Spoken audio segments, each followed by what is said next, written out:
Recibimos a continuación y le damos la bienvenida al diputado nacional por la Unión Cívica Radical. Me estoy refiriendo a Pablo Cervi. ¿Cómo estás, Pablo? Bienvenido. ¿Qué tal, Silvio? Buenas tardes y un saludo a toda la audiencia. Bueno, muchas gracias por atendernos. Bueno, una jornada agitada se ha vivido en el día de hoy en la Cámara de Diputados, donde, bueno, finalmente se rechazó el DNU de Javier Milei, que destinaba 100.000 millones de pesos a la nueva CIDE, pero en carácter reservado. Bueno, comentábamos un poquito cómo fue la sesión. Tu voto sabemos que fue a favor de rechazo, ¿no es cierto?, como el resto de la Unión Cívica Radical y el PRO, a su vez. Pero nos interesaría saber cómo se ha vivido este acontecimiento así en la Cámara de Diputados y, bueno, tu análisis en relación a lo que marcaba este DNU. Sí, en principio extrañó el PRO de alguna manera dando quórum y votando en contra, porque hasta ahora venían votando todo en conjunto con lo que hace a la Libertad Avanza, ¿no? En ese sentido. Entiendo que es un DNU que genera cierto ruido, pero también se había constituido ayer ya la comisión que analice justamente esto, lo que hace inteligencia, ¿no? De alguna manera que tiene inclusive carácter reservado, que pueden acceder a otro tipo de información. Así que sí, movido, raro lo que pasó esto del PRO. Evidentemente ha habido un quiebre ahí dentro del PRO, ¿no? Bueno, se ve más lejos, la orden que bajó Macri fue rechazar el DNU. Claro, sí, por eso, y hasta ahora venían acompañando, pero bueno, también el PRO tiene como distintas vertientes, ¿no? Después está la línea que responde a Patricia Bullrich, por eso digo que realmente extrañó un poco, y sobre todo con la conducta que venían teniendo hasta ahora, que era acompañando.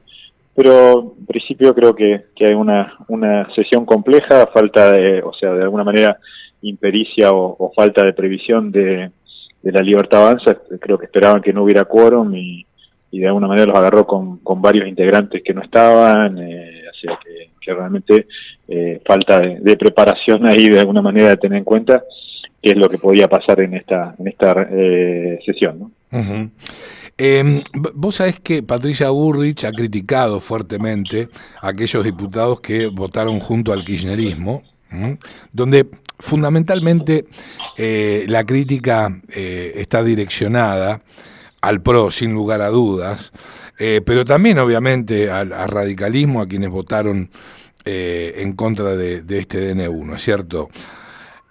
Una de las digamos de las frases que quiero destacar tiene que ver con que ella sostenía, la ministra de Seguridad de la Nación, que los diputados que votaron rechazando este DNU eligieron ponerse del lado de las mafias. Sí, bueno, ahí en la introducción vos dijiste que yo había votado con todo el resto de la UCR, no votamos todos juntos, ¿no? De alguna manera yo en ese sentido por eso tengo una postura distinta, y que creo que hay que dar la discusión. En ese sentido yo voté en línea con de alguna manera con que se diera la discusión en otro lado, ¿no? Y que estaba constituido, porque también entiendo que hay mucha especulación política en este sentido, y es un gobierno que está encarando cambios y desafíos complejos, y entiendo que también hay mucho de esto del kirchnerismo en conjunto con algunos que no lograron cosas que querían, de poder torcerle el brazo al gobierno. Entonces uno que por ahí está acá y ve otras discusiones en ese sentido, me parece que hoy se está mezclando estas cuestiones, ¿no? A ver, ¿el radicalismo no votó alineado entonces?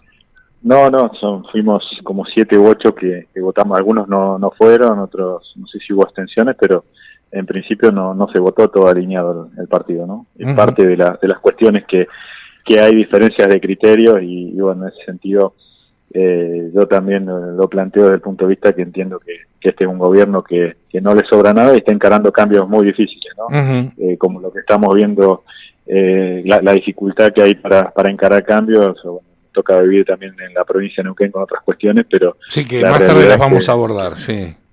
Sí, pero la realidad es que de alguna manera hay que poder llevar adelante los cambios. Entiendo que como sociedad otro fracaso no toleramos, y yo veo en los sectores productivos, en muchos emprendedores, a los pymes que quieren de alguna manera, no la están pasando bien, pero que de alguna manera esto cambie, ¿no? Entonces, en ese sentido es que está, y creo, porque lo veo como una forma de buscar torcerle el brazo, porque fue citada por en conjunto por el kirchnerismo, por algún sector que básicamente lo que planteaba eran quejas de no haber sido tenido en cuenta, no haber estado en algún lugar, ¿no? Así que, bueno, creo que estas cuestiones que nos va a tocar vivir y de alguna manera esto en el caso nuestro, que siempre hemos estado en contra del kirchnerismo y ha hecho barbaridades en muchos sentidos, hoy que se rasguen las vestiduras por esto es complejo, ¿no? Cuando después van a salir apoyando al hijo, por ejemplo, ¿no? Bueno, sí, sin palabras. O otras cuestiones, ¿no? Entonces, por eso digo que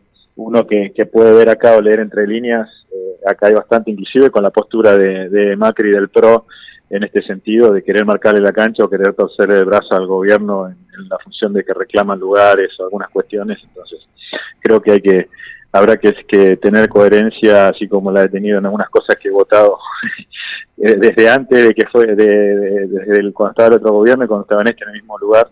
Creo que también en esto hay que ser coherente y de alguna manera estamos en un momento difícil de ajuste fuerte en la economía. Por supuesto estamos en desacuerdo con algunas cuestiones, pero que hay que ver la forma de cómo salir adelante y cómo consolidar estos cambios, ¿no? Seguro. No, cada día se van a ir diluyendo y bueno, y como digo, también en la provincia de Neuquén también se habían planteado que pudiéramos hacer algunos cambios y realmente la resistencia de aquellos que quieren que siga todo el mismo, mantenerlos con chavos, es compleja, ¿no?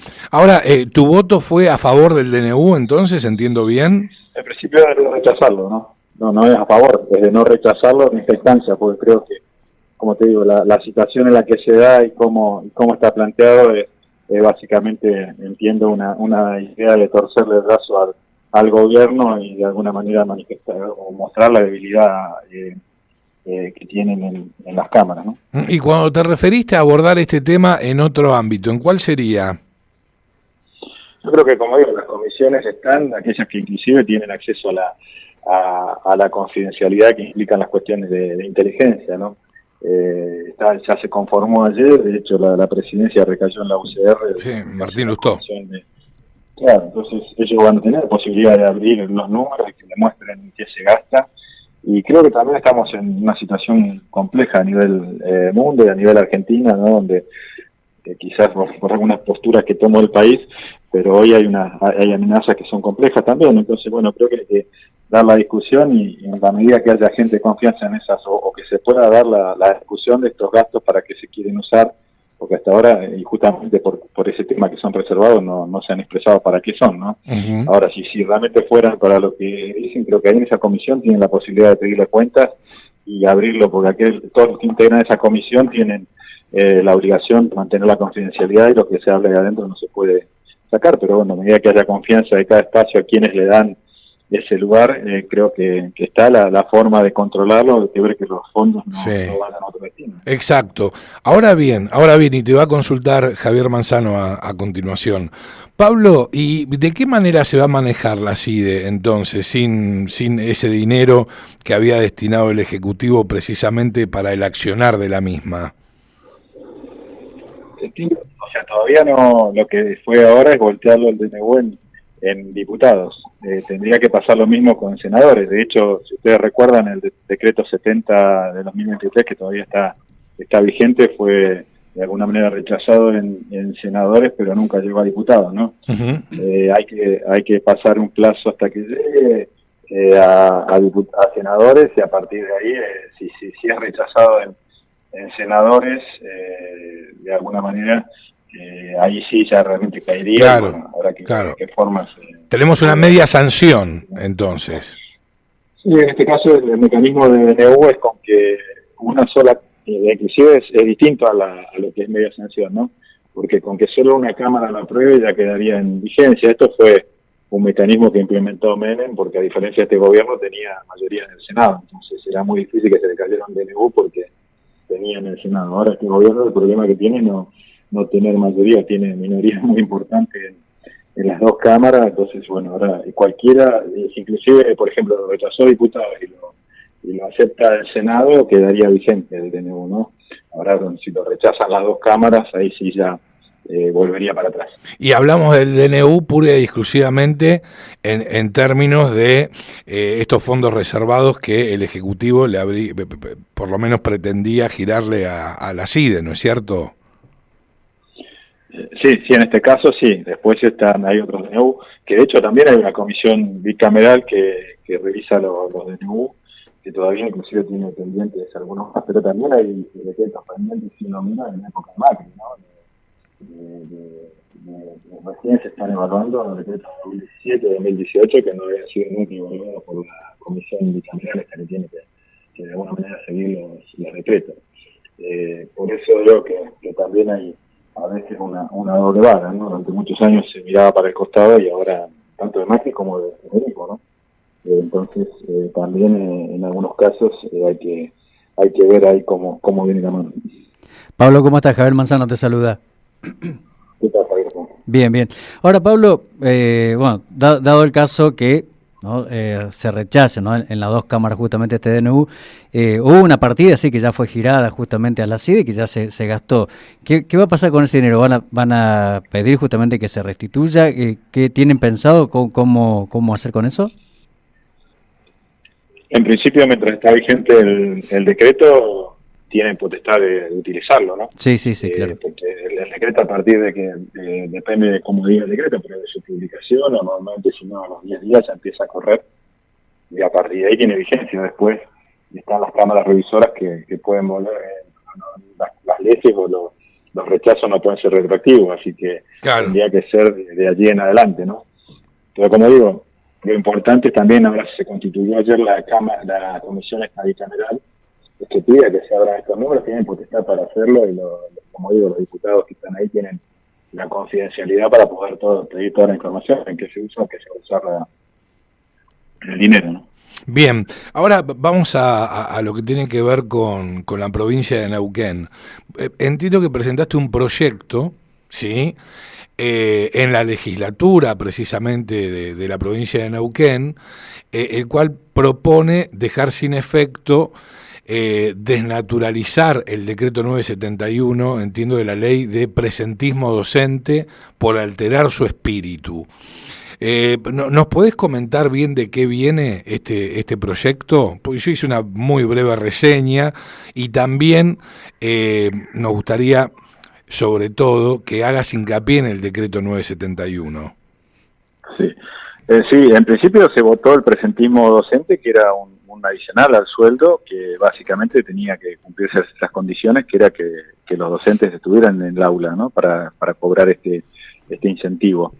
Esto se votó por las distintas fuerzas políticas que integran la legislatura y salió con una amplia mayoría, ¿no? De hecho, presentado por diputados del MPN, pero con la venia del oficialismo.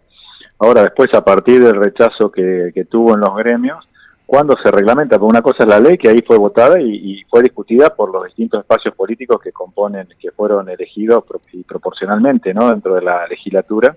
Uh-huh. Ahora después, cuando ante la presión del gremio, cuando el Poder Ejecutivo, que solamente fue elegido por un 32-33% de los votos, lo reglamenta, con la reglamentación le cambia el espíritu o desnaturaliza lo que se pretendió hacer con la ley, o sea que directamente pone que el incentivo docente es como un sobresueldo que hay que es muy difícil que lo pierda, digamos, ¿no? Por más que no vaya a trabajar, si tiene una licencia laboral, cualquier tipo de licencia, lo cobra igual, entonces desnaturaliza el espíritu y por cómo fue creado.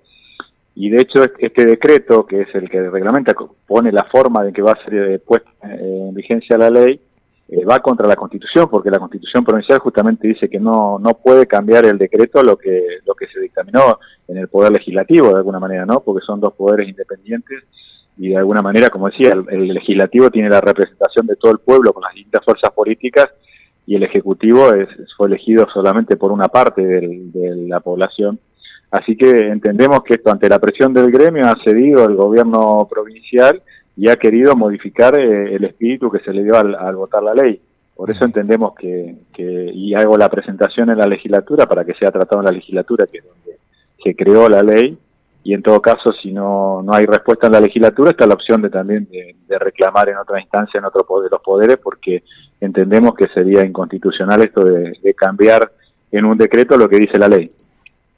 Ahora bien, entendemos que todavía están debatiendo este tema, ¿no es cierto? Sí, por lo menos hasta la última versión que tengo habían logrado entrar, porque fue un proyecto que se presentó ayer, normalmente los proyectos tienen que pasar por comisiones, salvo que se acepte el ser tratado sobre tablas o en el recinto, y se aprobó que sea tratado, así que bueno, ahora está toda la discusión y veremos qué pasa con si lo aceptan o no, pero creo que es importante este tipo de discusiones darla y poner en evidencia ante la sociedad que de alguna manera lo que se votó en la legislatura, después ante la presión del gremio, el Poder Ejecutivo lo está cambiando, ¿no? Uh-huh. Ahora te llevamos otro tema que tiene que ver con el RIGI. ¿Cómo crees que va a impactar en la provincia de Neuquén? Tenemos entendido, a ver, yo lo tengo por acá, déjame buscar que tengo la info, que hay varios interesados para invertir, para llevar adelante grandes inversiones en la provincia, entre otras, fundamentalmente lo que tiene que ver con el gas natural licuado, también por el petróleo y además la minería. Sí, básicamente con la previsibilidad que genera el RIGI, está pensado en inversiones, grandes inversiones básicamente, y aquellas que inmovilizan gran cantidad de capital o de dinero por mucho tiempo, y en ese sentido está el GNL, que básicamente la planta y lo que hace al puerto estaría en Río Negro, pero hay que hacerlo los tres gasoductos equivalentes al Néstor Kirchner que se hizo hace poco, y después hay que abastecerlo, ¿no? Porque para abastecer esos 3 caños hay que más que duplicar la producción actual de Vaca Muerta de gas. Así que, por un lado, el RIGI va a cubrir lo que es la planta y el gasoducto, pero también va a hacer que sea necesario ampliar la producción. Sí. Que va a haber una gran cantidad de inversiones también que se van a sumar para justamente poder abastecer esto, ¿no? Uh-huh. A ver, tengo por acá, a ver, en una ayuda a memoria, corregime si me equivoco. Biden va a enviar, ¿sí? Va a llegar el día de mañana, jueves, el subsecretario de Crecimiento Económico, Energía y Medio Ambiente, para que se firme con la canciller Diana Mondino un memorándum de entendimiento, ¿sí? Un primer compromiso bilateral sobre inversiones en minería, fundamentalmente. Imagino que estás al tanto de este punto y nos gustaría conocer tus consideraciones. Y creo que la minería es una de las actividades que justamente necesita grandes inversiones, pero también necesita previsibilidad, ¿no? Creo que ahí es donde hay que dar previsibilidad. Y también creo que la otra previsibilidad, por un lado el RIGI da previsibilidad en lo fiscal y en lo que la cuestión legal, ¿no?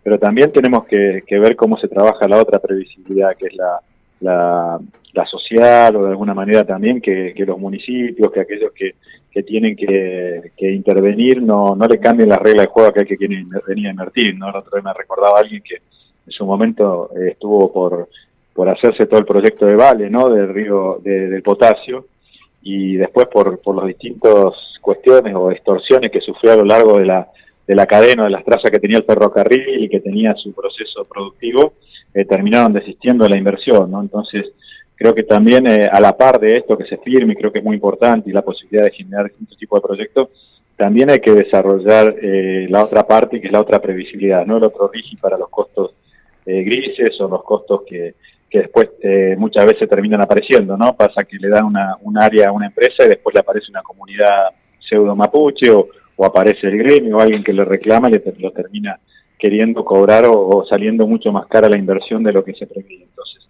creo que en eso también en Neuquén tenemos que ver cómo se hace, ¿no? Porque ya estamos viendo que hay cuestiones que puedan llegar a complicar en la medida que no haya previsibilidad.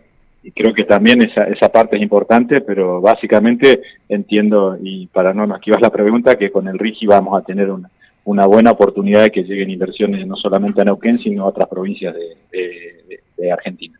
Pablo, te cambio un poquito de ángulo. ¿Nos podés comentar un poquito cómo es que ya es ley el proyecto que presentaste sobre el régimen de fomento al empleo federal para las economías regionales? Sí, básicamente en el régimen de inversiones para el agro que plantearon, el proyecto que contemplaba algunos anuncios que se hicieron en la rural, inclusive que es la devolución de saldos técnicos de IVA. Normalmente el agro vende al 10,5, el IVA al 10,5 y compra al IVA del 21, entonces hay un saldo de IVA técnico que se llama, que no lo pueden recuperar, o termina siendo un costo más que tienen las empresas, y ni hablar cuando uno invierte. Está la posibilidad también de la amortización anticipada de las inversiones, cuando en los contextos de inflación que tenemos en Argentina, la posibilidad de que uno, normalmente la inversión, el proceso que se llama de amortización, es poder pasar como gasto parte de la inversión en distintas cantidades de años. Sí. Esto sería adelantarlo, que también genere una cuestión fiscal importante. Hay una cuestión de stock ganaderos también, de muchas veces que hay que pagar ganancias por los kilos ganados cuando uno recría un animal, o no tiene 2 años. Al año hay que pagar los kilos ganados, y eso implica que recién lo va a estar vendiendo después de un año, tiene un costo financiero. A esas 3 medidas que se preveían también le queremos sumar, porque esos son más que nada para la pampa húmeda o las grandes extensiones. Planteamos sumarle a las economías regionales que son intensivas en el uso de mano de obra, la posibilidad de que aquellos que generen un nuevo empleo tengan algún beneficio sobre los aportes y contribuciones, que son una carga importante para el empleador, y de esta manera fomentar el empleo, sobre todo en el interior del país. Bien, Pablo, te agradecemos mucho tu intervención, y bueno, será hasta la próxima. Bueno, muchas gracias por el espacio, y un saludo a toda la audiencia. Abrazo grande. Un abrazo. Adiós, hasta luego. Lo escuchabas al diputado nacional por Neuquén y la Unión Cívica Radical, Pablo Servi.